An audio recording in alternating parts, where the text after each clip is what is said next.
13 Questions by Man Transcending. Manhood in the Digital Age.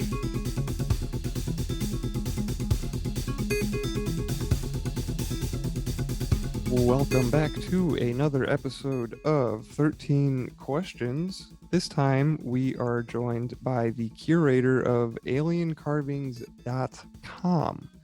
We are going to do this interview somewhat anonymously, or as anonymously as possible, for an interview-based podcast show for various reasons, and maybe you'll get a feel. Maybe you'll get a feel for why he chose to remain anonymous as we get further on into this episode, and you get to the interview section of the show. But joining me as always is Adam Loyal. Adam, how are you? Hello, I'm doing good, my friend. How are you doing tonight? I'm doing wonderful. This was an interview that I had a lot of fun. I don't know, just kind of putting together, I guess. This whole journey started just a few months ago at a local rock and mineral show here in town where I live, and it was hosted by the local rock club, right? And my fiance Ellie and I walk in to the showroom. It's in a strip mall center, right? And all the booths are set up in the walkway where everybody walks. Like think of mall walkers, right? So it's in this area, and I walk up to this booth, and immediately get sprayed in the face with sage water from one of the vendors of the booth. And so I thought that was kind of weird. But then we start engaging with the people behind the booth, and they're friendly and kind of get a rapport, and they've got some really interesting specimens, and it was really the most interesting booth at that fair, before we found out that my friend Fabric of the Universe, that's his handle on Instagram, so shout out to Fabric of the Universe. He pulled out a tray from underneath his booth full of these different alien artifacts, alien carvings. We'll just call them alien carvings because that is the episode title. So he had a tray of these, right? And he told me the story of, like, he knew somebody that had land down in Mexico, and he had dug these up himself and carted them all the way back up to Michigan, where I found them, or they found us, or something happened. Anyway, I ended up with two of them, and yeah, so started doing a little bit of research on them. Fabric of the Universe actually had the book that our guest mentioned, written by the two Russian guys. So I got to look at that book. I forget the exact name of it, but it's mentioned in the episode. I bought a copy of the book later to kind of go through it myself, and I, just talked to a few different people about the stones. One of whom I mentioned in the episode, past guest. Yeah, it's just been kind of fun researching these artifacts and meeting different characters along the way, and talking to different people about them, and getting it was fun to get some opinions about them uh, before even talking to our guest tonight, just so to or whatever, right? But enough of me rambling. Well, Bill, one thing that I find very interesting, and I'm just going to jump into my gratitude here. My gratitude is this. I don't know. It's when you realize that it really is a small world. You think it's a giant world. You think it's this huge place where you're never gonna have interactions, and then the craziest stuff loops in upon itself. So speaking of the alien carvings, and the guest mentioned Scott Walter, didn't get a chance to jump in there on it. Just didn't, you know, wasn't the time, place to interject. But I was at the Paradigm Symposium in 2013 when Scott Walter was a guest there, and one of the people that had a booth or a table there that had a ton of artifacts had exactly this. And I had mentioned it to you when you showed me your jewelry at first. They said, that reminds me of these pieces of art that I saw that this person, told a very similar story of. When we were there, Scott bought the entire table. I was working, running the show, kind of helping behind the scenes, and so we helped load up everything and put it into his vehicle. So yeah, it was very just kind of fun just to kind of see that looping back in and go, oh yeah, well yeah, I know Scott's into this, and I saw when he was originally exposed to this and how interested he was in these pieces of work. So yeah, I don't know. That's just from a personal standpoint, it's one of those beautiful little, I don't even know if it's synchronicity. It's when you go out of town to a place and then you meet somebody from your hometown and you're like, well, what are the chances that we would both be here? We both went on the vacation at the same time to another place outside, and here we are in line together. Right? I would totally say that that is a synchronicity. Like these synchros have been popping up a lot lately. That kind of ties into my gratitude. Has to do with synchros, and I guess I don't know. I kind of already explained it about how we met, how I came across the guest in that journey, but the my gratitude was going to be purple ink, purple ink, and I guess the color purple in general. Ink as in drawing ink or incorporated? No, yeah, not a company, just like what you write with. Like you have different colors of ink. Remember that one pen that we all had growing up that had like 7 different colors of ink in it, and You you know, it's funny you say that, and I'll put it in the drive folder. I just happened to have clicked on here earlier, an image I had cropped on my computer, and it's from a Marvel comic, drawn in ink, you know, and it's all purple. Girl's gloves are purple, her hair's purple. So I don't know. Wait, Nice little synchro. I'll put it in the drive folder. right? Yeah, maybe I'll throw that in the show notes, or we'll put it up on Discord or something, or I'll put some images of the artifacts on Discord too for anybody that wants to actually look at these things, at least the ones that I have anyway. But yeah, purple has always been. It's not always right. Maybe it has. I don't know. But Grimerica's got a little bit of purple in their logo, right? And we all know that we all know and love Grimerica here. And when we did our logo redesigns, I kind of carried over the color purple with intention, right? We like to do everything with intention here to kind of pay homage to Grimerica, right? And the more and more that I'm reading about things like Saint Germain and magic in general, and spirituality and crystals and gems and whatnot, the color purple just always seems to pop out. Like these books by the Saint Germain Press that I'm reading right now. I'm on book number 2 called The Magic Presence. There's many, I don't know, there's a 30 some books in the series, I think, but they're all printed in purple ink, which It dawned on me now, Bill. I'm also wearing a completely purple shirt that has if you're familiar with D&D, a beholder on the front of it. So I ah don't know. You're pulling me deeper into this. purple thing, yeah. So the ink part specifically is what kicked it all off for me, because I keep a journal, right? And I use a pen to write in my journal. My pen ran out of ink for the first time since I started this particular journal. So it was kind of a This moment. is even better. This is even better, Bill. I'm loving this. I feel like it's a weird synchro show and tell. My coworker, I'm gonna brag about this pen. There's new Energel needlepoint pens out there that she brought in for me. I'm a huge pen fan of the Energels. But yeah, purple ink. Been writing with that this week. Yeah. So So I got one did in my pocket right now, bro. I did a penleomancy, right? And I put my hand in a giant bag of pens and pulled out this one pen had purple ink, and I didn't know I had purple ink until I started writing with it. I was like, no way. And it's interesting also because I had a friend of the show, Ben Wallsmith, spent a couple of weeks here with me recently, and he was so gracious to leave behind a grimoire called the Excellent Book of Magic by these two, I think they're British colonial, military gentlemen, we'll say. And one of the things that is mentioned in the book is a set or a number of colored inks, and I don't uh, Huh. I don't remember if purple was mentioned specifically, but there's something about colored ink. You might be drawing purple in like just to you and around you.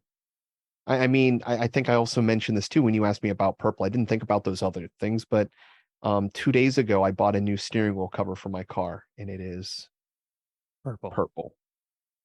And your little avatar. So yeah, I guess you're inadvertently pulling me into this wake. I had not realized I'd fallen into a purple streak.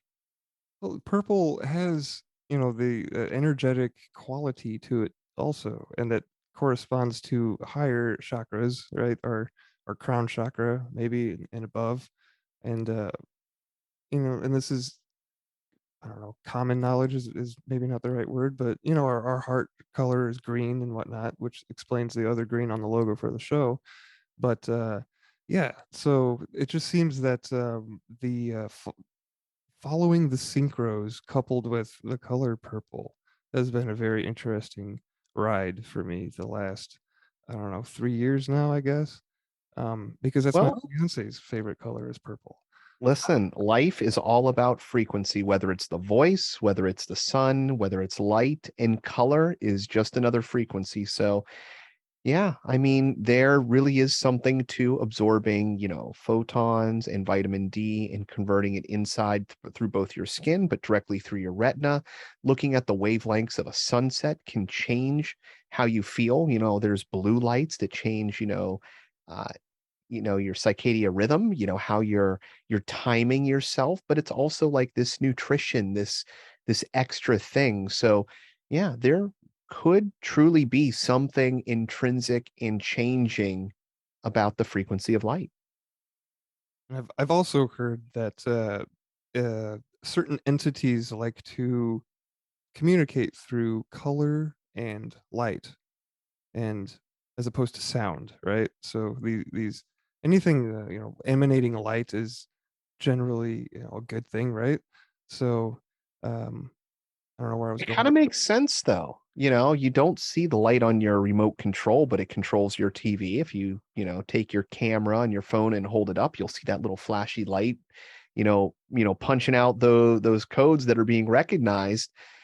So yeah, I mean, we're in the visual spectrum. There's, so many different frequencies that we don't see up into the infrared in different places. So yeah, maybe there is something that certain colors, have a certain interactive quality that's different than others.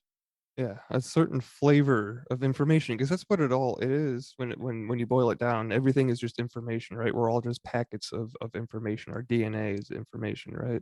We live in the information technology age or whatever. So yeah, light can now obviously, fiber optics that literally carries our internet connections if you have fiber optic cables or not, right? So light is definitely uh, something that can carry quality to it, and it is further, color is just another characteristic. I mean, you could add to light because when you get into like these weird psychedelic experiences, people say they can like taste colors and see sounds and whatnot. So I'm sure that there's all bunch of Yeah. different Yeah, qualities. yeah, synesthesia is a real thing. I mean, I wear migraine glasses every day at work. I have special glasses that block out, a very uh, specific, ranges of blue and UV lights. I also have glasses that I use for driving that do the exact thing that are cutting out blue lights. So, yeah, I'm very hyper conscious and aware of the frequencies that I'm exposed to. So, yeah, I mean, There, I there's think that's there's something. open up your heart chakra by matching the color. Yeah, yeah, and which kind of leads me into the next point, which still has to do with purple. But I had mentioned on our last episode that we're going to start a gratitude jar, and whoever donates to the show, whether that be a one time, a recurring, any amount, doesn't matter the amount, but I wanted to kind of do a little project to give back to the listeners to and kind of make a working, I guess we would call it at this point, a working because it will be an ongoing project. I know that in the past few episodes we've mentioned kind of how I'm viewing these podcasts as little tiny spells. Actually, everything is a spell if it involves language, right? So this gratitude jar is more of a working in that way. It is a continuing piece of etheric, um, I don't know, love generator for perpetuity, really. I mean, as long as this show's going, and which I don't plan on leaving anytime soon, but the gratitude jar is I wanted to, just give another way to interact with the people and maybe generate some kind of transcendental meditation effect off Well, of I it. think you nailed it there. It's like, to me, it's like a generator. I mean, it's a continuation of that gratitude. I mean, we are here because of that gratitude. That gratitude visually there is something we have gratitude for. I don't know. It intrinsically makes sense. It builds up a visual, a real representation of just the gratitude, the value that people have. And I don't know. I the more and more that I think about it, I love it because it stores it. It keeps it going. It's not something that just falls off and goes away. It's, in the ways that the power of the ocean is in the sandbar, and it's slowly shifting and moving, this giant massive structure, and it's just sand, piece of sand by piece of sand. Yeah. So I just thought it was something fun that I would enjoy doing for the community, and I have I'm gonna have fun building the altar for it too. It gives me a chance to be creative, and in the spirit of purple and what it kind of stands for, I guess, to cover that real quickly is sovereignty and freedom. So I think those are two pretty good qualities that we can all get behind. But I do have a starting list of minerals and crystals that in my own collection that I will be using in and around this altar I'm going to build for the gratitude jar. And just real quickly, I'm not going to go into any of the metaphysical properties, but I wanted to share them with you. So maybe you wanted to look them up later. And yeah, so here's the list. Not in any particular order. We have charoite, purple lepidolite, purpurite, pink amethyst, purple amethyst, stitchtite, sugilite, pink tourmaline, pink cobaltin calcite, Shangang quartz, and Brandenburg quartz. And these are all purple or if not pink, right?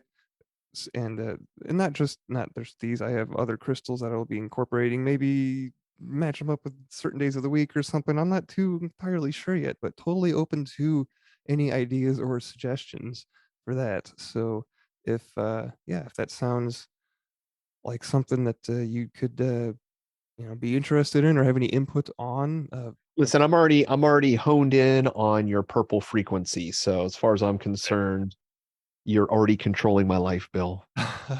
If anything else purple comes into my life, it is because of you. that's yeah, we'll go with that. But yeah, just to reiterate, if Thank you you for make the a purple donation, Ferrari. purple, hey, that would be pretty sweet. Purple wheels on that sucker. Oh yeah. But yeah, just to reiterate, any amount of donation for any time, one time or recurring, I will write your name on a purple with purple ink and put it in a jar with everybody else's name that donates, so we all kind of together etherically tethered in one spot.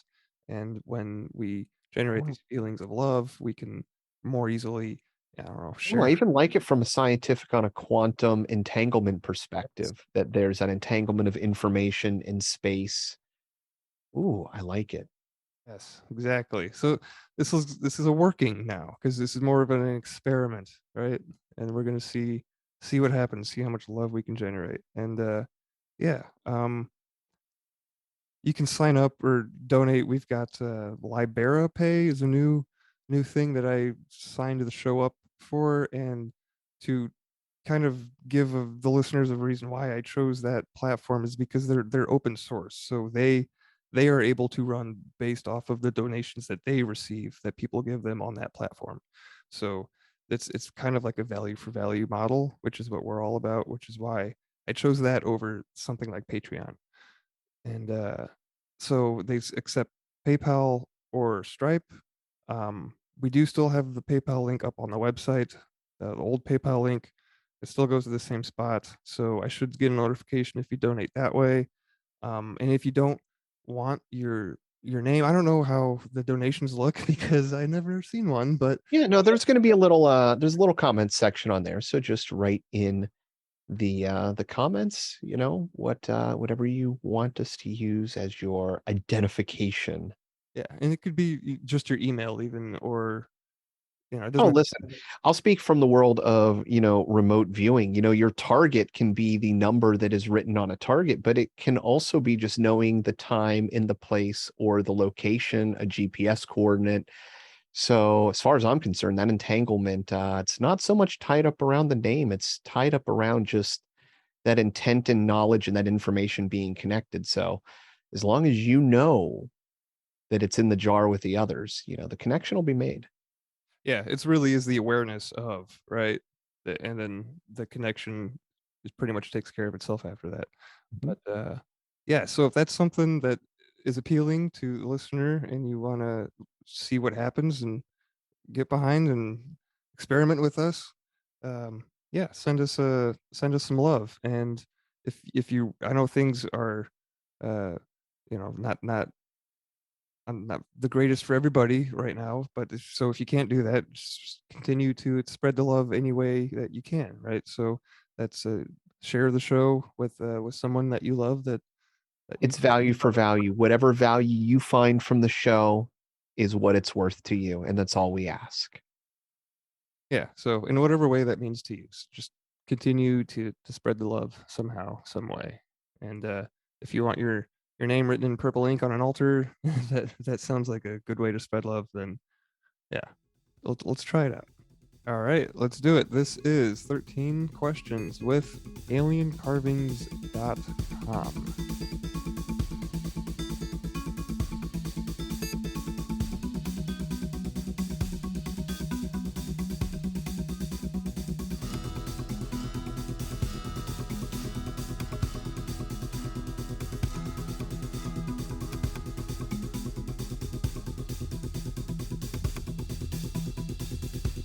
Question number 1. What was the best advice ever given to you? Would you modify it at all today? Honestly, no. My dad always told me to trust my gut when it came to, making decisions and stuff like that. And I kind of rebelled against it early on in life, and that was a big mistake. I learned, after getting slapped in the face over and over again, that he was right, and it was really the most valuable information. It's got me where I'm at, and sometimes it's not where I intended on going, but it's absolutely feels to be right. So Yeah, there's something about that gut feeling. Like that's where your like I don't know, is that sacral or some kind of energy centers there, and definitely ties into like your overall gut health, like on a 3D level. But yeah, definitely one of those centers that talks to you like you wouldn't expect it yeah, to, right? yeah, that input comes from somewhere. I mean, it's definitely not necessarily my intelligence making that decision. I guess it's the crazy part. Yeah, but it is an intelligence though, right? And Right? Yeah, no, it is. Yeah. it's kind of like our heart. It reminds me of the heart brain connection because there's like I don't know, like 30,000, 40,000 neurons in the heart that are Yep. actual like brain neurons or It's like neurons. a whole second brain. Yeah, Yeah. Yeah.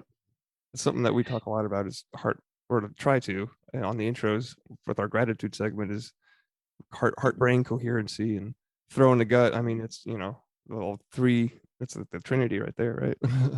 Yeah. There's breathing exercises and stuff where you direct your energy to your heart and point to it and breathe in specific ways. And I've done a bit of this in these classes that I took, and there's absolutely something to it in terms of relaxation and overall just good feeling.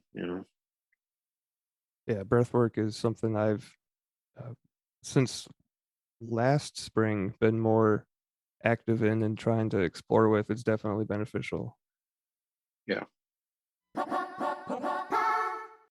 Question number 2. What do you willfully ignore?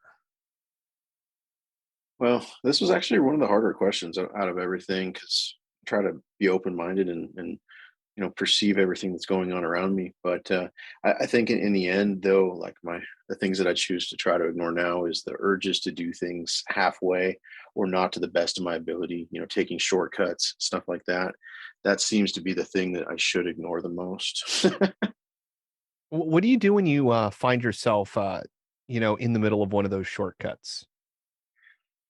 Oh, it's really tough. Over the years, it's gotten better and better in terms of taking a step back and maybe having to restart what I was doing, or just having a real analyzation process of what I'm doing, because it's really easy to do, especially I've got like an ADHD type brain where I've got to keep busy and got to keep my hands going, and so to sometimes do things like read, I'll start skipping through pages and stuff and reading faster than I should be and not really taking it in, and that's it's really you just have to start over. It's like kind of getting ahead of yourself, Hmm. especially with the reading, because I can relate to that too. Like I want, I don't know, I just get too excited to read a particular subject, and it's like you got to slow down, man.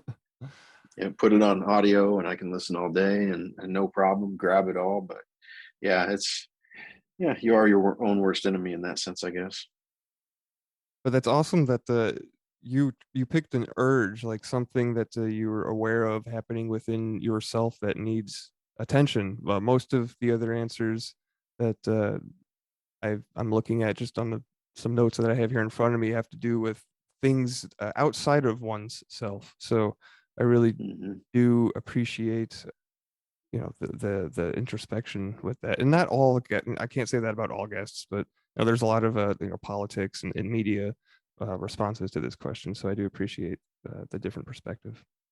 Yeah, no, absolutely. I mean, we really are all connected on a scientific level. You take and split a photon into two and move it into 30 miles away from each other, and start making changes to the one photon that's split, and the changes happen on the other, which is the interconnection that we all have. And I think that revolves down to that theory is thinking for yourself is thinking for everybody in reality. Like there's a sense of selfishness that's really beneficial, and then a sense of selfishness that's really destructive. And I think that's the beneficial part of it is you know doing good for yourself. Yeah, it is kind of a paradox. One of those things like service to self turns into service to others, turns into service to self. That's Yeah. really neat to think about. Yeah, quantum entanglement. It's absolutely crazy, but if we all really did come from a big bang or a small point, then it's absolutely possible that this quantum entanglement runs through all of us, which is pretty beautiful. Yeah, I think that are you a fan? Have you heard of Greg Braden? Yeah, oh yeah, yeah. That's actually I'm like almost quoting that from a thing that I took from him. Yeah. Yeah, I'm a huge fan of his YouTube channel, and I have his book, The Divine Matrix. I read it a few years ago, and yeah, the guy has got a yeah one of he seems to know what's he's got a good grasp on things, Yeah, yep. Digging deep. especially with the whole how do you describe this, like the non-locality of particles and the holographic nature of the universe and how we're all mirrors to each other. Like he really Yep. there's a lot of crossover between that and some other books I've read. So I don't know. All these pieces are starting to fit together. It's really neat. It's absolutely the truth too. Yeah, it's beautiful. We're in a really really good time, even though it seems tough out there. We're in such a just an amazing time era to be alive. Like the technology and the understanding that we have today is what everybody dreamed of before us. Question number 3. what book has been most influential on your life and why? The Keys of Enoch, the Book of Knowledge, has definitely been the most influential. I think I think that book has really just started to open up to me. It took a while for me to resonate with it. Reading it was quite challenging of how to read it and what it's about specifically. Although I just felt really connected to it. Every time I opened it, I felt like just I just needed to learn more, and it's still something I study on the regular, and I'm learning so much about. But the guy that wrote that book is maybe the most intelligent and special person I've ever had the coming in contact with. He's just absolutely genius, I have and yeah. I've not heard of that book before. What's the gist? Yeah, he the guy he worked for, he was a professor, he's a double PhD. Back in 1973, he had an experience where he left this earth in like a Merkaba type state and went to a higher place where Metatron gave him specific instructions to bring back to us. And and so he wrote this book in the language of light. It's like a blueprint of the Bible in a Metatron perspective. And yeah, it's quite the story, but he's gone into extreme depths. He's been doing this for over 50 years. When he wrote this in 1973, the book had all these different things that it says were going to happen, and I mean, this guy makes Nostradamus look like he was really far off. Like the things that he's predicted, and it's just still unfolding today. I mean, every day we're finding things that's just amazing. He's a really really smart guy. So Metatron, the character of Metatron he's got many names, right? Like could you one call E- him Michael? Enoch. Enoch or Meta? Yeah, Yeah. yeah, I believe Enoch ascended to Metatron in the upper realm of light. He was basically God's right hand man, and God ascended him to this realm of light, which is not necessarily heaven or hell or earth or anything like that. It's something completely different. And um, the thing I think that brought me into it closely, I've had experience with ayahuasca and DMT and seeing these things and what your body goes through and the transformation of leaving one's body and going somewhere else. This realm of light and the way it's described in like this book and others that I've read is absolutely very resemblant of this place you go to on these psychedelics. And I've done a lot of other psychedelics, mushrooms and LSD stuff like that. Never experienced anything of the sort of leaving my body like this. And so after reading these books now, I mean, the dots connect very, very closely. So we just got to speak to Tom Campbell, who worked with Robert Monroe, and he's founded the Monroe Institute, and this is the guy behind binaural beats and leaving your body that way. Have you had any luck with that or experience with that at all? Yeah, I've actually been really starting to work on that type of meditation, and I've composed music for 12 years now, or 13 years actually. And the music I use synthesizers, analog stuff, and it's very meditative. It's evolved into something even more meditative, and I think that there's absolutely something going on there. That's always where I achieved my um, point of contact with my spirituality was through the music studio. And so I mean, I know there's things here that are really really um, just obvious. You look at like the mandalas that the Indians created 5,000 years ago that were in the same you know shape as the ohm sound. If you were to use cymatics to see the sound wave through, like they have like these plates where you put sand over the top of it. And uh and, and I mean, the fact that they could visualize something of sound or vice versa is so special. And so now, I think when you're playing music or composing music, you're actually, essentially beating someone with sacred geometry if it's done correctly. And that's why there's scales and connections mathematically, because sacred geometry is math. And so you're literally shaping and throwing, emotion and sacred geometry at people when they're listening to your music. So I think we've just only scratched the surface on that topic. Oh, for sure. Number in space is geometry, number in time is music, right? So Yeah. it definitely that's why, this whole cathedrals, the cathodes, the cathode reels, and the whole healing emanation of what sound can do. Like we have a friend of the show, Chance Garton. He does sound healing. He's worked on my subtle body, and all this stuff is absolutely just mind blowing once you start poking the bear, so to speak, right? Big 'Cause, time. Yeah, absolutely. there's another. Was Oh there? yeah, you had mentioned to maybe a second book, and this was a tough decision too. So I'll mention my number two book because I think it's really relevant to something that really inspired me, which was "Be Here Now" from Ram Dass. Um, that book, when I first glanced at it, I really didn't get taken in by it, but I had a moment with it where I mean there's a section in the middle that is like a journal that he kept, and that journal contains such a high energy that it's really something worth investigating. This book. I love this book. I read this book last fall. Yeah, Be Here Now by Ram Dass. It's beautiful. It's got illustrations in it, and the back of it goes into a whole bunch of just interesting things. I just opened up to Cities, Siddhis, which yeah, when I understood it was like stuff like levitation, astral travel, mind reading, all that stuff. So yeah, dude, this yeah. book is awesome. Yeah, definitely something special. Keep it on my bookshelf underneath my computer. But yeah, I didn't know that you were a musician. If you aren't opposed to it, maybe we could put a piece of your music at the end of the outro song to the episode. If Yeah, absolutely. awesome. Moving on to question 4. What rule do you have for yourself that you never break, and why do you think that it's important? Well, I haven't broke it yet, and it's something I strive to never do, which is sell out to my passion.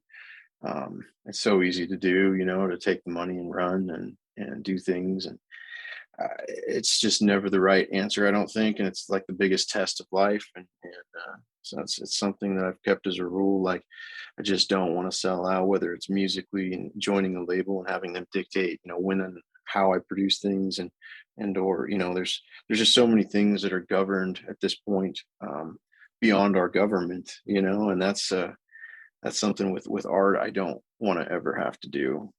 And even beyond art, I have a company that's we do like hemp and cannabis products. We formulate different things for that nature, and grow and do genetics and stuff, and even for that, like selling out and feeding improper food and doing things half-ass is just really really bad, um, for everything. I mean, the amount of people you touch with something like that as medicine when you're creating it for someone, to think about a you know cutting corners in that situation is just so asinine. And I think that's where our medical system is so broken right now, is it's so capitalistic that it's whoever can do it the cheapest, and that's really not good for the people at all. Yeah, it's about money, right? It's not about keeping you well. If you were well, they wouldn't make any money off of you.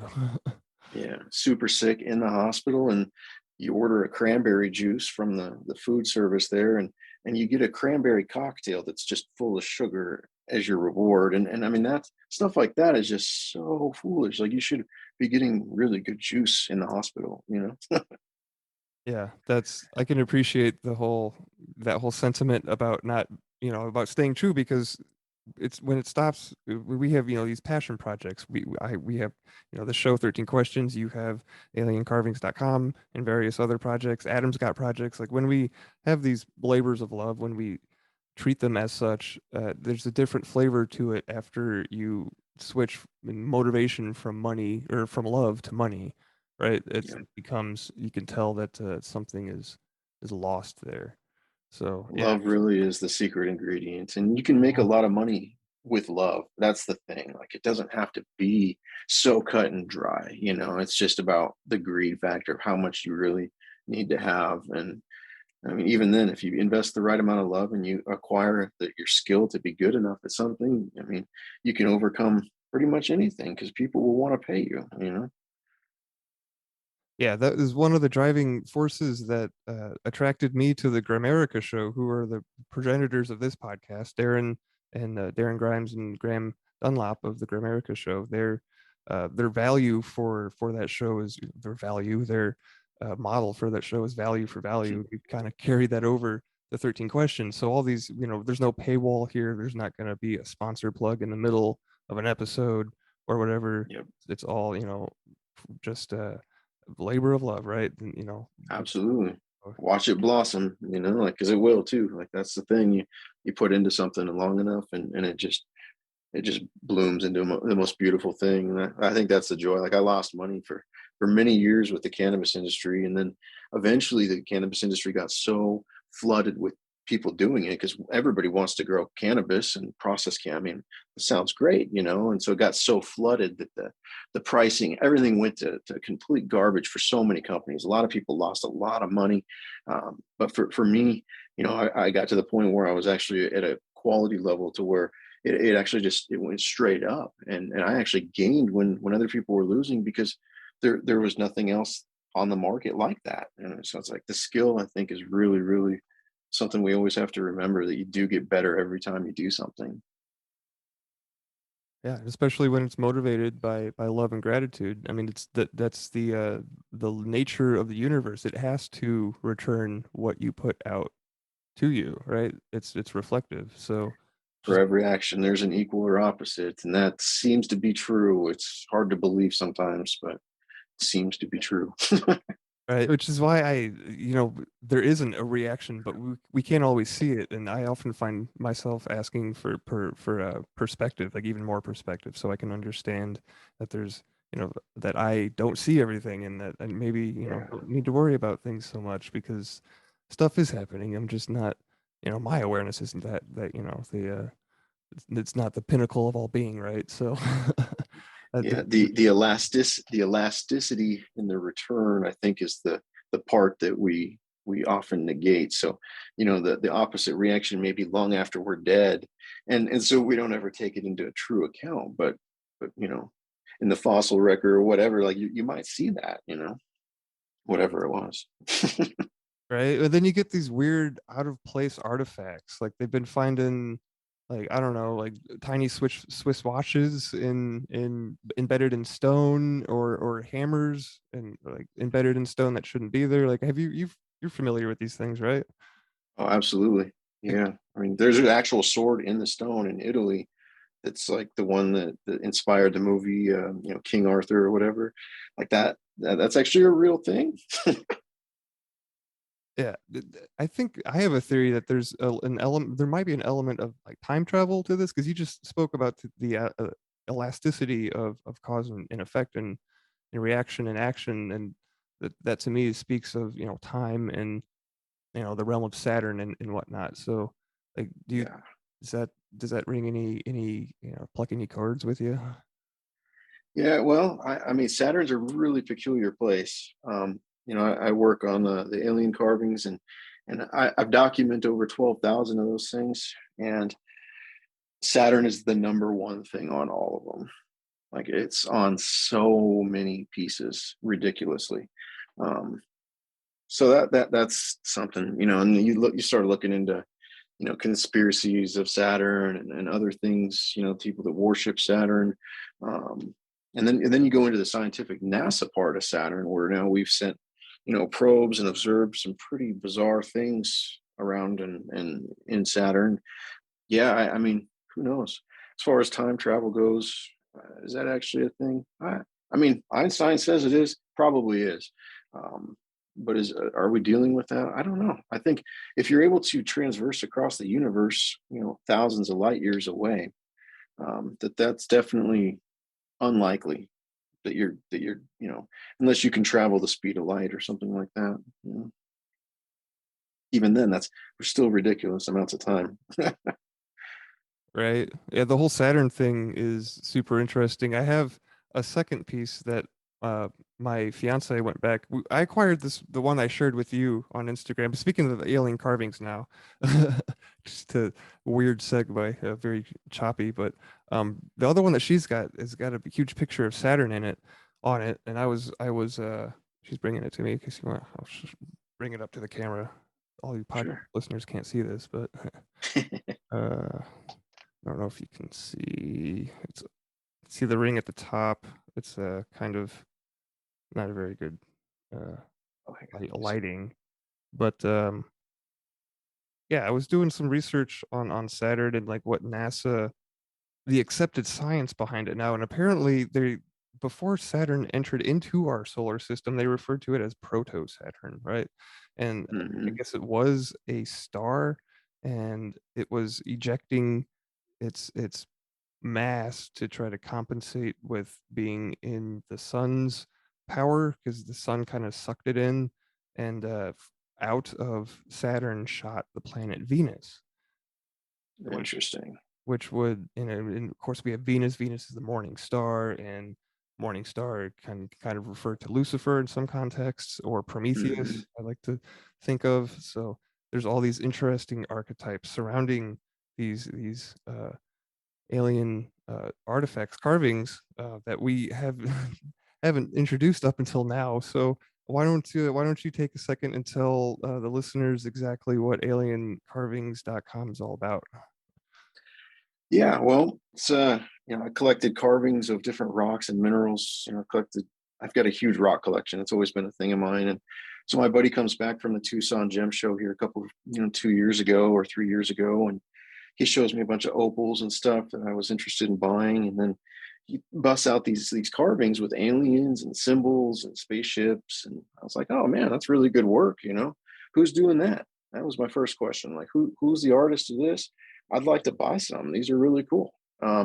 He's like, well, these are 10,000 years old and they're real and they're coming out of the ground down in Mexico of some ancient, city that's been long forgotten about. And I was just like pretty hesitant and skeptical, to the point where I actually made a wager with him that I could prove that they were modern. I mean, the things that were on them, it was really hard to swallow at the time. And so I started to buy a few of these. I started to research them off of eBay and different places, anywhere I could find anything, essentially Instagram. And we got a few of these pieces and studied them with a microscope and for what we could do. And we actually got in touch with a couple people. There's a book out there that the gentleman named Oleg created called Mexico Paleo Contact, and this book had the same objects that my buddy had, and it's stating that they're being found down there. They've got carbon dates in this book, all kinds of things. And so that made me really take a second, step back. And one day I was sitting at my table, and I've got a really special, really bright black light for glass. My wife, she blows glass, and so we've got different glass that glows in the UV. And I hit one of these pieces, and it glowed after I shut the light off, which was strange. And so I start testing all these different ones, and every one of them provided this glow. And so I'm assuming it's probably something in the rock, calcite or something like that. And we start investigating, I start buying different pieces now that are of different materials. And so it kind of became an obsession. I started getting different things, quartz and jasper and granite and marble, seashells and bones, and everything except the jade, the basalt, and the obsidian glow, which is really bizarre as a rock collector because I've collected rocks. I've got a whole specimen collection, and only a few of them even emit anything UV at all. So it's definitely not something that's common. And as we started to dig deeper and deeper, there were so many pieces, and the stuff that started coming out, had stuff from Egypt and Samaria on the same piece, which was interesting. Egyptian gods and Sumerian gods, and so started documenting it on our website, just to kind of comprise all these photos together because there's nothing else like that on the internet. And so we got a deal where I tried to. I wanted bigger pieces. A lot of these stuff from Abuelo Stilisco, which is where I'd collected and where most of the research was done on. It was smaller stuff, a few bigger things, but I knew if they're excavating large amounts of this stuff, there should be bigger things. And so I got recommended down to a guy that lived in Tula, Hidalgo, which is where the Pyramid of Quetzalcoatl is. And, there's a story with the Atlantis and stuff there, which is kind of crazy. And so these guys were digging down by the riverbeds down there, and they found a lot of different statues and large pieces. And I bought a few of them to test, and sure enough, they glowed too with the UV reaction, which was bizarre. They're out of a completely different material. These are of a material that almost seemed like it was a wet mud at one point, but I mean, it was unlike any pottery or mud that I'd ever seen before. And so we got in touch with the guys in Tula there, and I bought a few pieces from them. And this was back in like June and July of last year,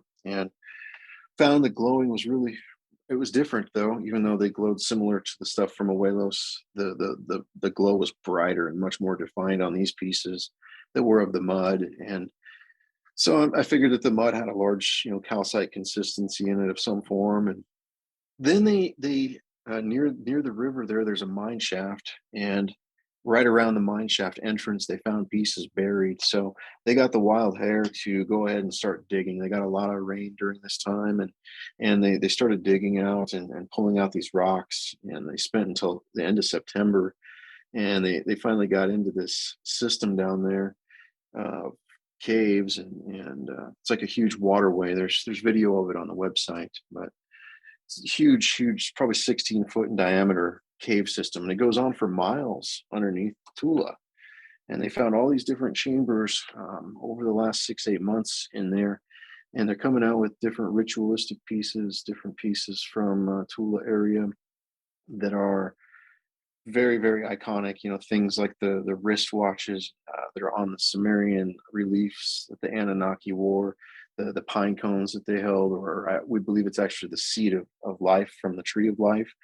Large bent neck staffs, ankhs, you name it, the forked scepters, all these things with scarabs and sphinxes. And I mean, what's strange is it's almost identical to the stuff that they found there. Supposedly the Smithsonian came across in the Grand Canyon, and then they retracted that statement, but it was publicly produced. And it's always been something of a question why they haven't, looked into that more. They said it was too dangerous, but at this point with technology, that seems kind of far-fetched. So it makes me wonder, maybe there was this ancient civilization in Mesoamerica up through the Grand Canyon, and a lot of Indian pictographs in the Painted Hills depict things like this with the double helix DNA and alien-looking beings that are dated over 5,000 years old. So that's definitely something that drew of concern. But we started finding these pieces from the cave in Tula, and that really is where, I mean, there's full stone books that are 6-10 pieces of stone wide that have a ton of different writing. The language is different than Abuelos, so there's 2 confirmed, maybe a 3rd language that's been discovered on these pieces. There's over, just in the Abuelos one alone, there's over 2,000 symbols, and none of these symbols repeat in the Abuelos language, but in the language that we found in the Tula areas, that does have repeating symbols, and seems more typical to proto-cuneiform, but still even maybe more proto than that. The carbon dates are showing between 12 and 21,000 years old, with as little as some stuff like we're finding out of Guerrero is only carbon dating at about 1,000 years old. And so it's interesting to think in the 11th or 12th century that they still were practicing the worship of UFOs and these elongated skull beings.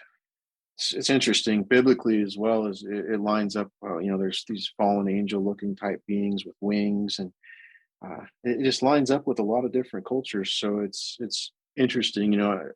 Like I said at the beginning, I really thought I could prove this to be modern, and Mexico says it's modern. I've got a 6-page document from them stating that these things are safe to buy and sell. It's not grave robbing, because technically whoever put them there modernly, because only in modern times have we had aliens and UFOs and stuff, and so it's really kind of a weird situation right now, and I just wanted to document it, because if for some reason, whatever we find out, 10, 20 years from now, that these things are real, I don't want to be the guy that didn't document it and that we lost all that possible history of our origin, because that's exactly what it depicts.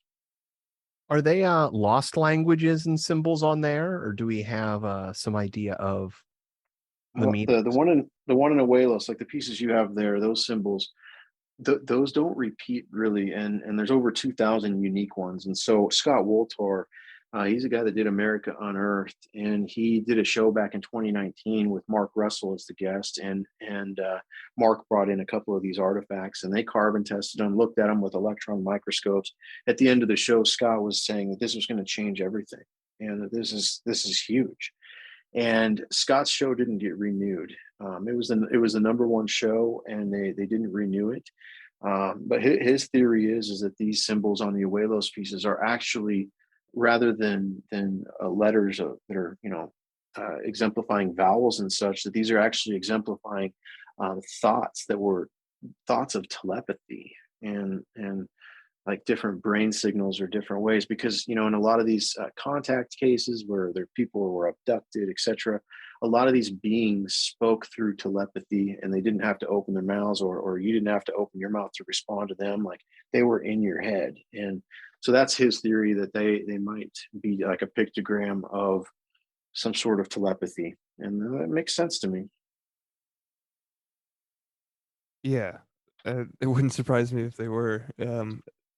So this is all super recent, right? These artifacts didn't start coming out of the ground until what would you, I mean, you started your website 1991 is when they started to find the pieces in Abuelos de Jalisco, and actually earlier than that.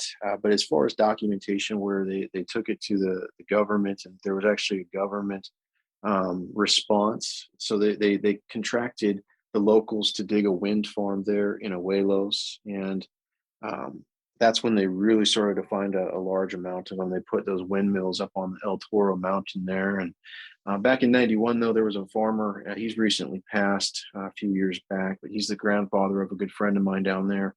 And he had an experience down there with a feathered serpent in 1991. And ever since then, he had found the pieces, and their family collected over 3,500 of these pieces, or more by now. But this was, back when I took the documentation a year or two ago. And they found that they could use pendulums to help locate these pieces. So before they had ground penetrating radar and stuff like that, they were taking pendulums out there, and they were looking for different formations of rocks and different little crevices on the mountainsides and stuff like that.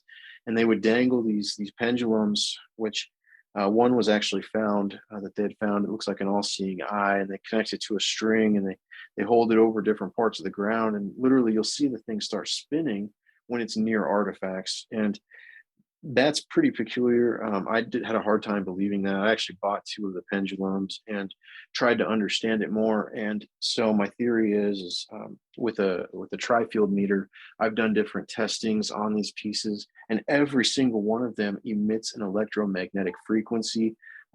Some a lot, some not as much, but they all emit radio and electromagnetic frequencies.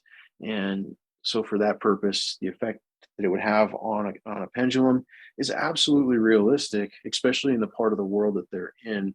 And Mexico is a hot spot for things like this. There's a place in Mexico not too far away from here that compasses won't even work. And so the fact is that there's an electromagnetic anomaly that occurs down there, and I think that has something to do with this as well, and possibly why these pieces might do that. They're like I said, they all glow, and that's interesting. And it's only by the 385 to 395 spectrum that you can get this reaction. And the 360, which is your normal standard black light, doesn't emit this same type of reaction. And so my theory is that a lot of these things depict a scaled reptilian looking being. And so if there are these reptilian type beings, and what do you put in a reptile's cage when you have a pet?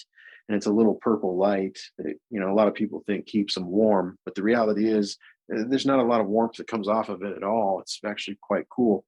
And what it's for is their pineal gland requires the 385 to 395 spectrum in order to survive and to be healthy. So it's really interesting that spectrum has an effect. And it's said that the Anunnaki, they were beings that emit a splendor, or they were beings that glowed. And so it's very well possible that these beings actually emit a 385 to 395 spectrum in their presence, and that they picked these objects to utilize for rituals, because when they came in contact with them, they just started glowing, because they didn't have a black light back then to see this stuff. So how did they know that every specimen that they carved did this? And you could think that maybe down there in Mexico they're just doing it as a hoax or something, but I bought over 250 pieces before we found out that they glowed. So they sold me all these pieces and had no clue at all. And I actually had to send them down lights so they could do the testing for me and help me test more pieces, because I couldn't afford everything that they were showing me. And so yeah, it's just that's very, very, very good luck if they were somehow to like carve all these pieces just randomly out of glowing stones, especially quartz and stuff like that that normally just doesn't glow. Bone, especially, that's very unusual. So you said the lizard light was purple, and is that the color they use? Yeah, you go to Walmart and get a lizard. Like if you got a snake or a lizard, you got to put this little. It's a 385 to 395 UV bulb that goes right in their cage, and they sit there and it feeds their pineal gland. It's interesting that purple comes up again. Adam and I were talking about the color purple before on the call here, and I bought some stones from Mystical Wares, our friend of the show, Derek Condit's store. They're all purple lepidolite, and some charolite, some other things, but it's interesting that purple keeps popping up. So the pineal the pineal gland, because purple corresponds to your crown chakra, and our pineal gland is of course in our head. So Yep. I wonder if that and that they all glow, the calcite as well. Like if you were to ingest calcite microcrystals, that's actually food for your pineal gland as well, and it'll stimulate it. So it's an interesting concept that all these things have such a high amount of this stone in them. For what purpose? Like the fruit, the pine cone looking things off the tree of life, that they're made out of pure this stone. I mean, it's all it is. So and it glows red. They all glow red. Wow. So to kind of tie it back to the first question, what does your gut, like, how old does your gut say that these are? Like, without all the scientific testing and whatnot, like just pure intuition. Well, I don't know enough about the flood and about these things to say for sure, but I'm gonna almost, if I mean I've put a lot of money into this, so I don't even have to say it. But I mean, if I had to put my money there, they would definitely be pre-flood items. The quality of stuff here. I mean, I've seen so many pieces from China, Vietnam, Mexico as well. We've collected lots of different items that we've had suspicions about, that the artwork wasn't quite good enough. I mean, there's fakes out there. Don't get me wrong. I know multiple artisans down there carving stones. But the thing is none of their stones, none of the fakes that we've come across that we had suspicion on, glow. So that's a real big flag.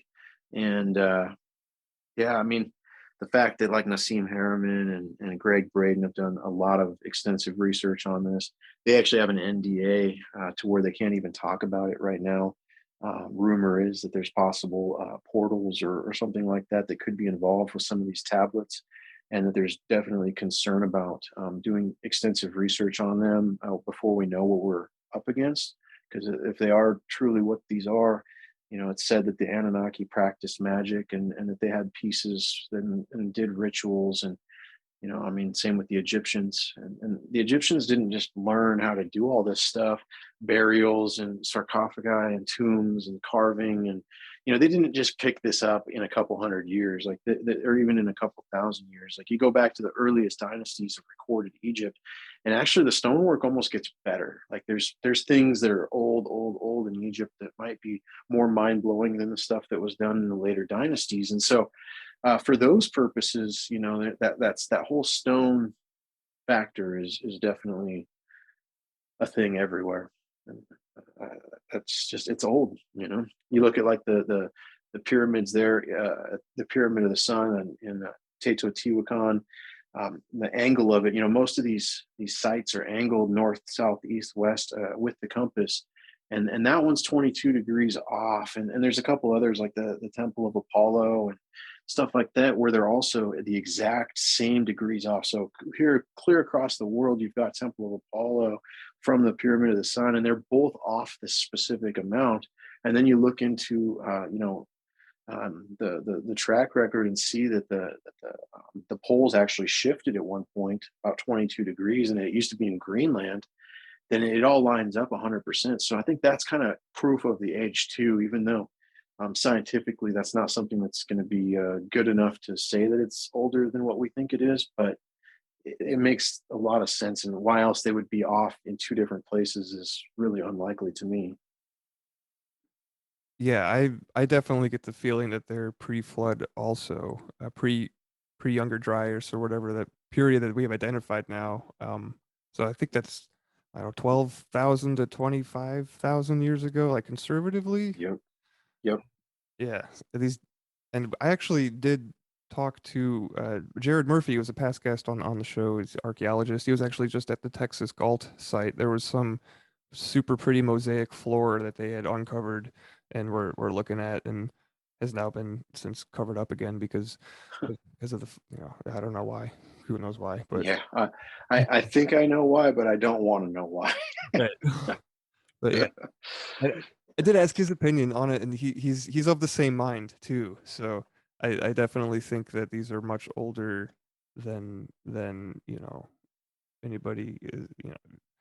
It's just mind blowing. It makes sense. I mean, the Bible talks about it. The Egyptians talk about it. The Sumerians talk about it, and even the Native Americans talk about it in every point. There's so many native tribes that worship a bird, man, god, and that's just too coincidental between Egypt and Samaria. Also, um, it's just there's just some coincidences there that are worldwide that I think we have to really take a second look at and see the connections that between the language gap and rebuilding the earth after a flood like that. I mean, a lot of stuff was lost, and then war and greed and for survival. A lot of people did a lot of things they probably regret. And, burning down the Library of Alexandria over and over again, and all these things where we just lost so much. I think we're just really trying to start to rebuild our knowledge at this point. Yeah, for sure. I would agree. I could talk about this subject for hours and hours and hours, but we've got Yeah. many more questions to get to. Moving on to question 5. If I were to ask your best friend, what is the one thing they would say you need to work on the most and why? Yeah, probably getting out of the house more.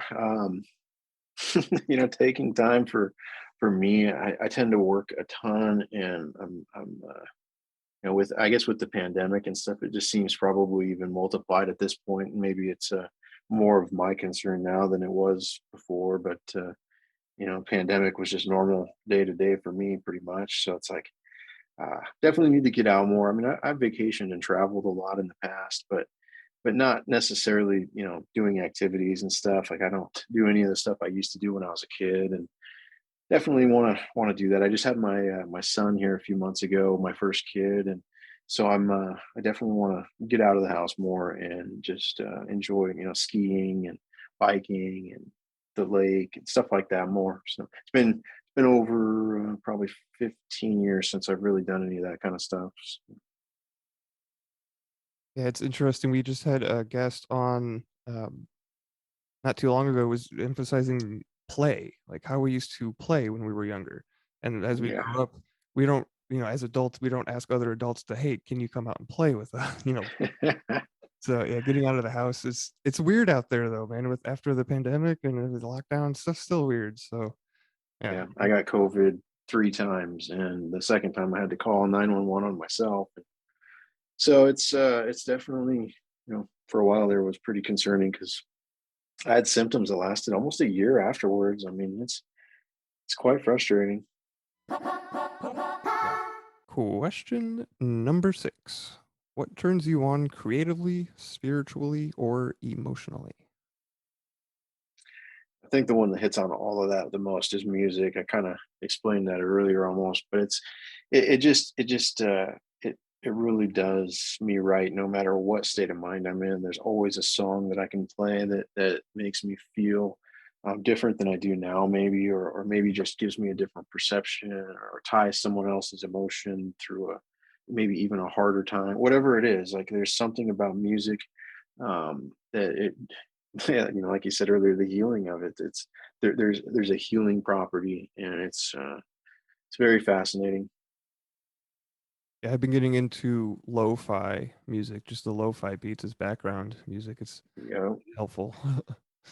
yeah, no, that's I mean, initially when I started making music, I was all into the rave scene. I absolutely love to go dance and just let loose. And so I wanted to make people dance. That was my thing of why I thought I wanted to make music at the time. And that's evolved. Like, the music I was creating at the time was not sounding at all like the stuff that I heard at the raves. And and I couldn't get away from it for some reason. When I'd sit down and play, it would just come out a specific way. And it was interesting because I just thought that you had to train to be the musician that you wanted to be. But the reality is the music kind of just evolved out of me. And I think that's why, some musicians, when you turn on the radio and you hear their song, you can absolutely know it's them, even if it's a brand new song that you've never even heard before. Some artists just have that ability that you just know it's them. And then other artists, they sound, like, oh, this is a, such and such type of song or whatever, and like genre, I think is a real thing. Like not everybody can create a new genre every time, and there's an absolute need to embrace genres. But I think that someone like let's say the bass guitarist from Primus or something, like the second I hear that guy play the bass, I just know it's him, and that's a really special thing.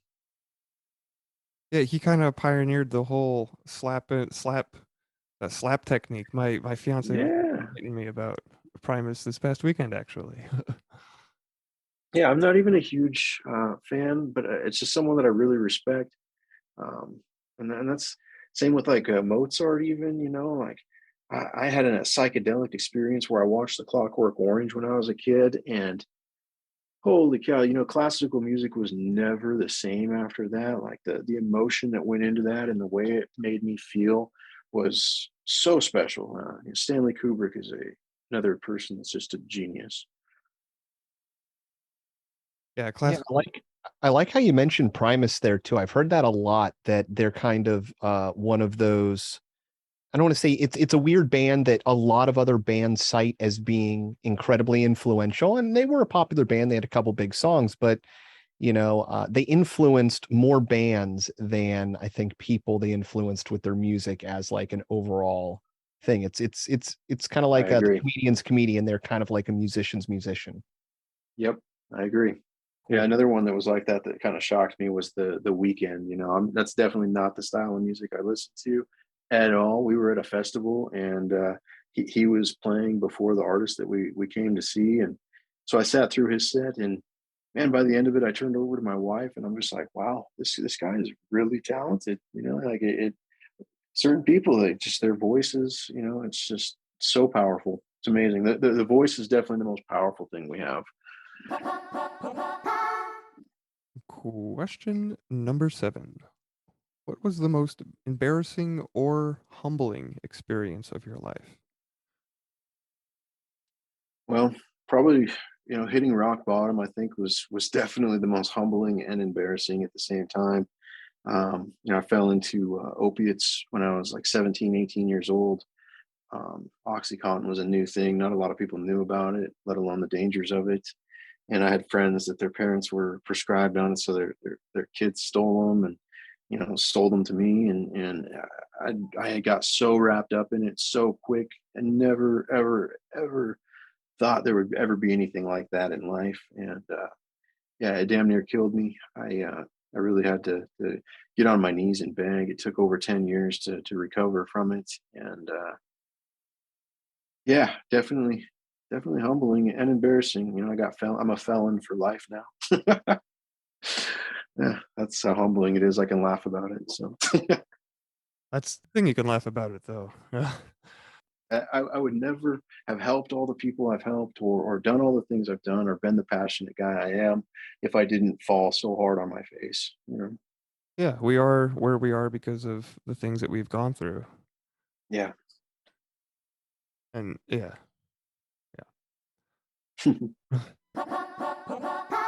Question number 8. What is your greatest fear? How did you overcome it if you have? This was a tough one too. I think the fear of the unknown um, was definitely the thing that I fear the most, and I always try to foresee or to predict, just a natural instinct, I guess. But yeah, it's just not knowing things, not knowing when my gut doesn't have an answer.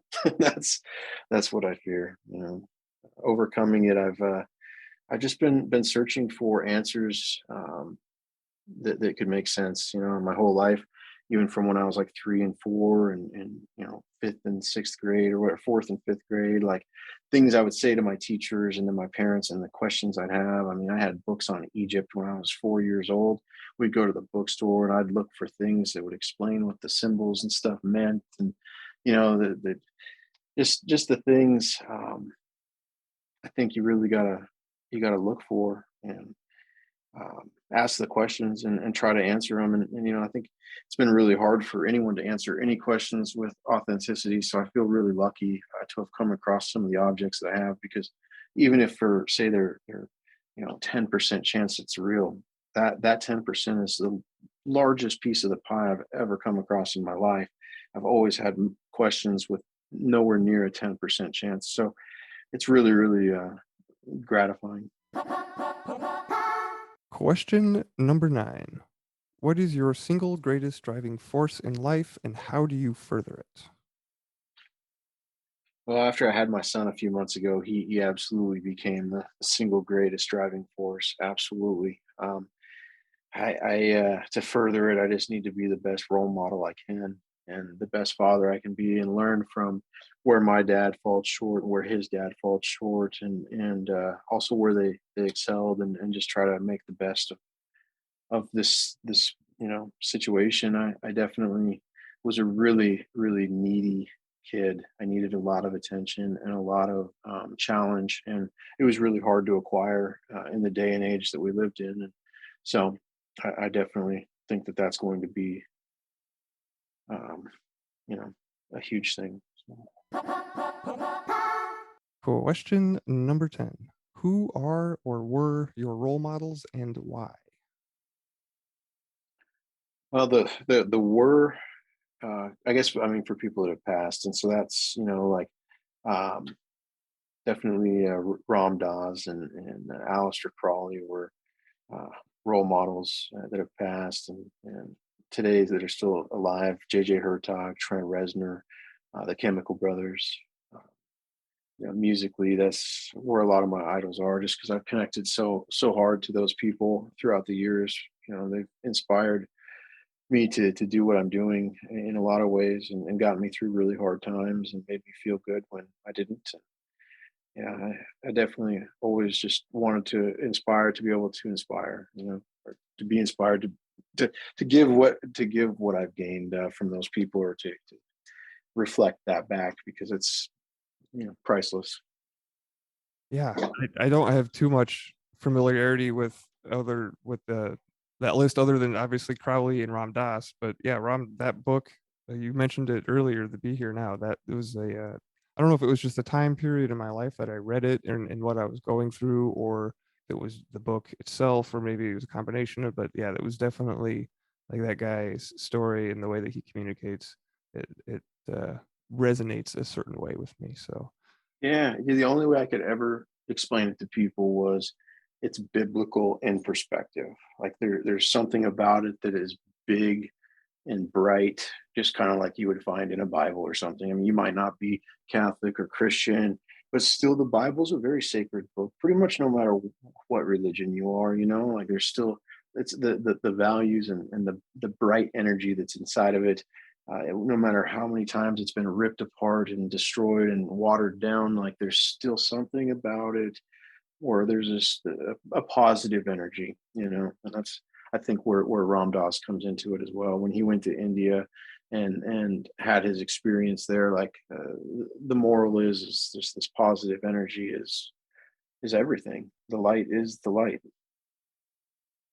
Yeah, one of the things that really helped me, or I don't know, one of the things main takeaways from that book for me was the whole guru thing, like the whole finding your guru. There is no, like, when people, put two and two together and tracked down who exactly his guru was over there, and they went and found him and tried to go meet him in person, and ended up getting kicked out, right? Because Yeah, that's not their life path, and I yeah, don't know if that's the right way to say it or not, but it's very I don't know, it's almost a relief to know that you don't have to go to India and do all these weird things that he did to reach spiritual enlightenment, quote unquote, totally. right? Yep. Yeah, absolutely. Yeah, I mean, you look at like the Beatles, and there was quite a few. I mean, even in the Bible, Jesus goes, to the Far East in his coming of age, and so I mean, this was something that had happened for some time for a lot of people. A lot of people go on, missionaries from Jerusalem to play or to Jerusalem or to the Kaaba. It doesn't. I mean, there's always these, I guess, missions, and I think that's maybe, like you said, you got to go out and find your own path and take the mission. You know? Question number 11. What quality do you most admire in a woman? I think over the years, fake eyelashes were definitely my choice. No, I'm kidding. I had to though. I really think a woman that's happy with herself for who she is, and that's proud and confident and can achieve the yin to the yang type of equality that so many people fight for. They want equality and they want to feel this sense of um, you know synergy and teamwork, and I think it's absolutely there for the taking, but it's so clouded in how we achieve that today that it's really tough. The teamwork is the beauty there, and it's just hard to be a true team these days. So women that are actually happy with themselves, that don't live behind filters and makeup and fake parts and stuff like that, I think is a huge deal. I really, it saddens me almost to see those things, because it's just like, maybe it did help them on appearance or something, but at the same point, like mentally, and the energy that they emanate because of it it feels almost toxic, and I hate that.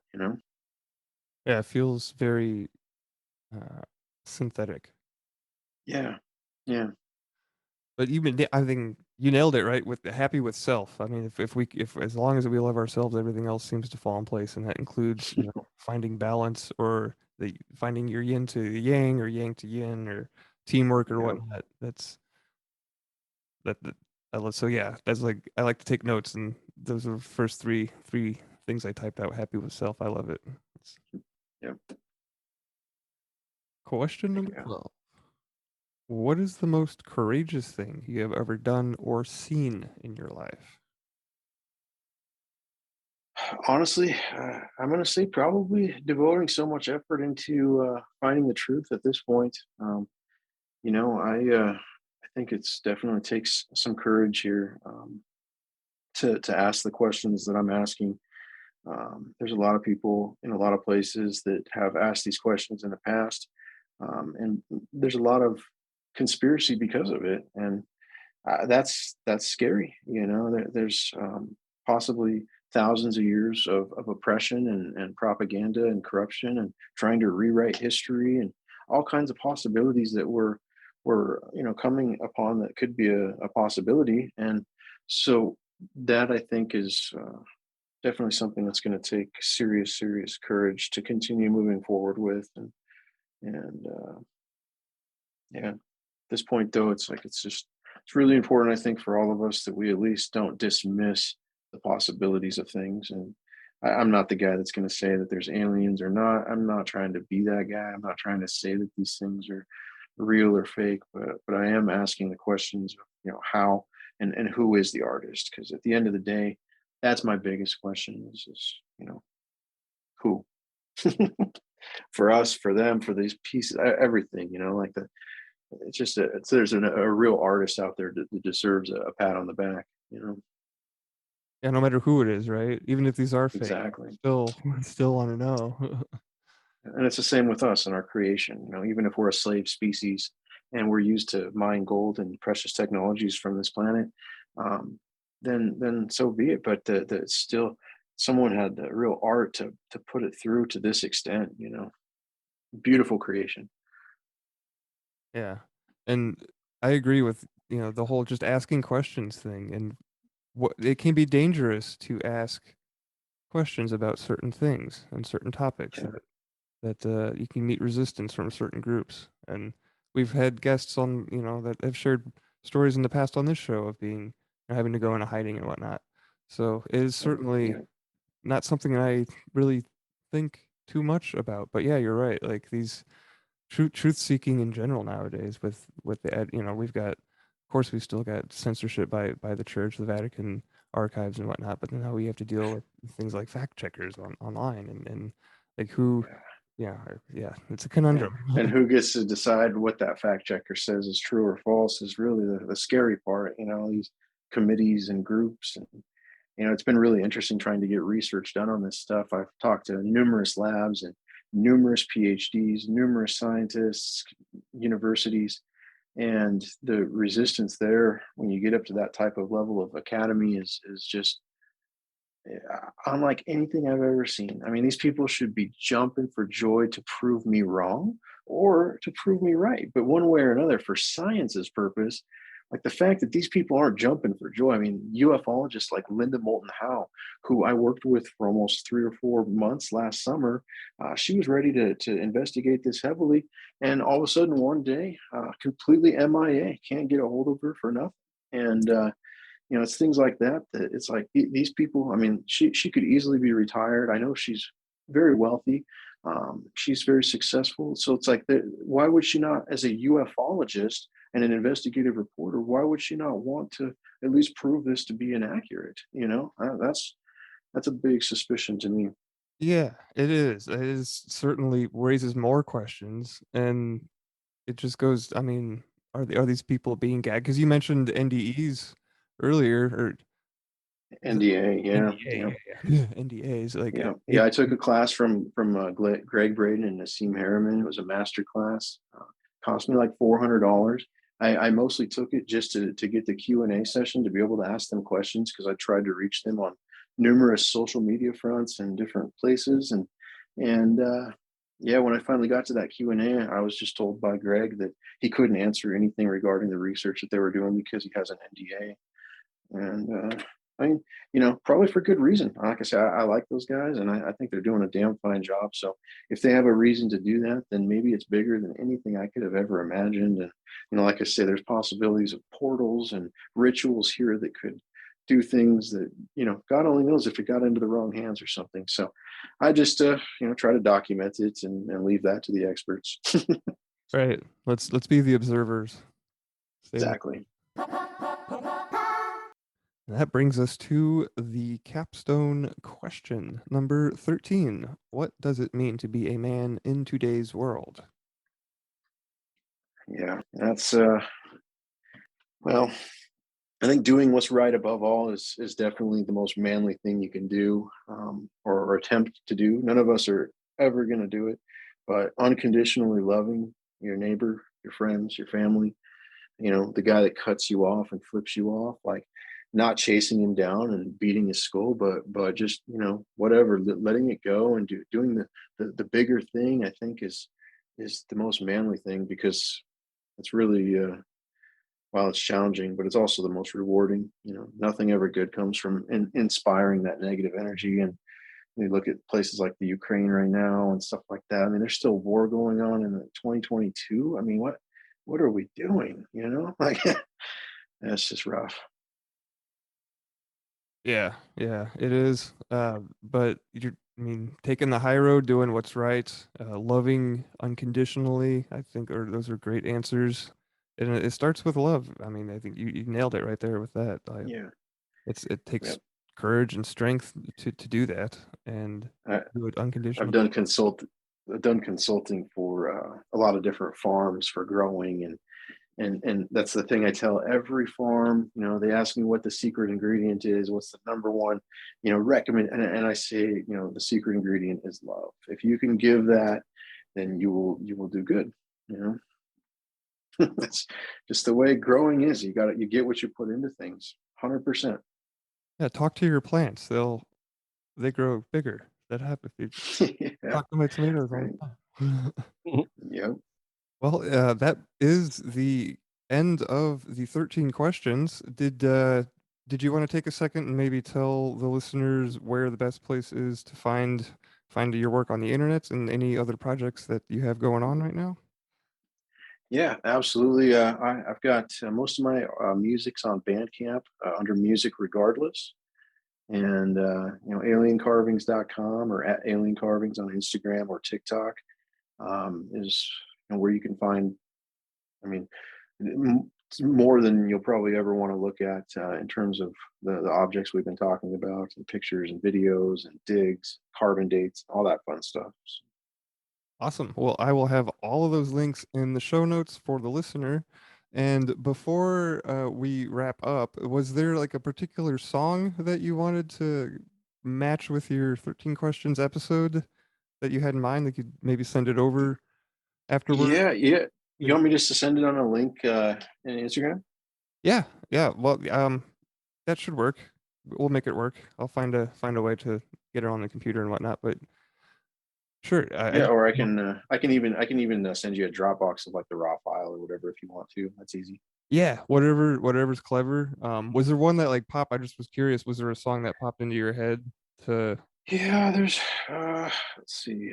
I I don't know. think there's one called Civilization here on my newest album, The Watchers. It would probably be a good fit. Right on. Nice. Yeah. Cool. Well, we will plug that in at the end of the episode. Looking forward to hearing or to listening to that for sure. And yeah, Definitely send me a link for sure. Oh, absolutely. You will be the first to know once this is published. Cool. Heck yeah. I was just gonna say you do have a lot of pictures on that website. And it's really fun to go through, and I like zooming in to different things, and I could spend hours there. So, yeah, dude, thanks. It's ridiculous. It's quite the inspiration. If you guys have any questions or ever want to just chat, whatever, don't hesitate to hit me up. Yeah, right on, for sure. You'll be hearing from me on Instagram probably. And other than that, my friend, thank you for spending some time with us on Wednesday. Yeah, absolutely. Have a great rest of your week.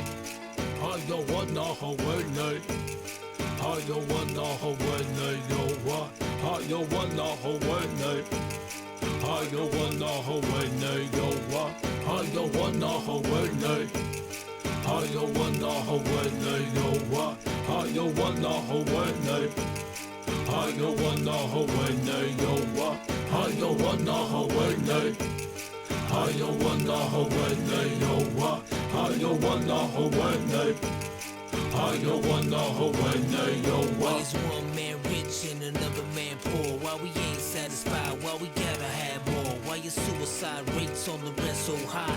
Why I tell you the truth but you say don't lie? Why is being a good father at an all-time low?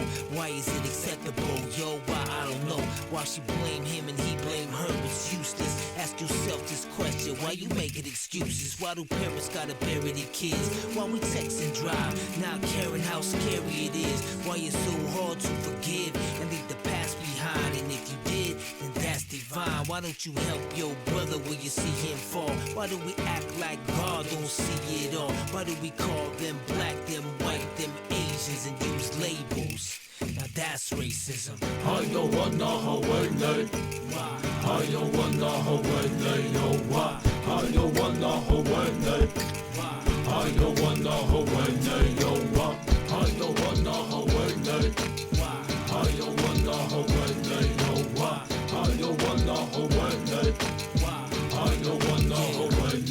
Why is there innocent people locked up for life, while some people can't say nothing nice? Why do we always gotta question what all of it means? And why won't you follow your dreams?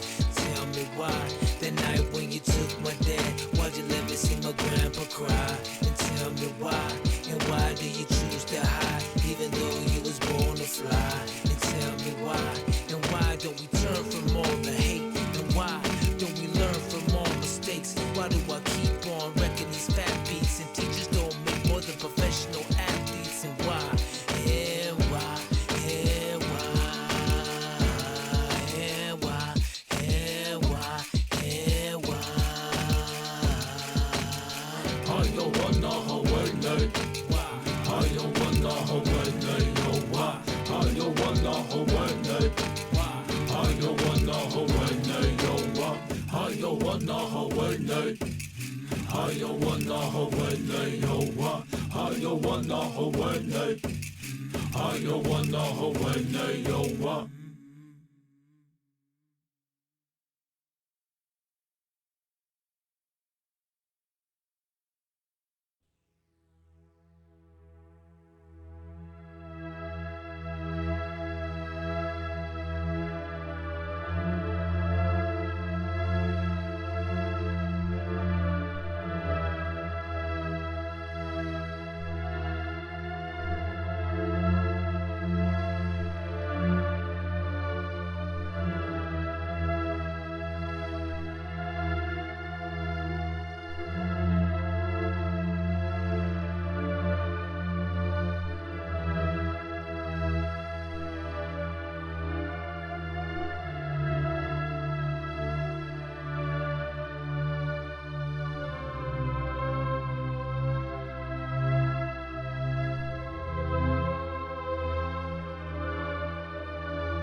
This should be considered entertainment and not therapy. We hope you benefit from our resources available at 13questionspodcast.com.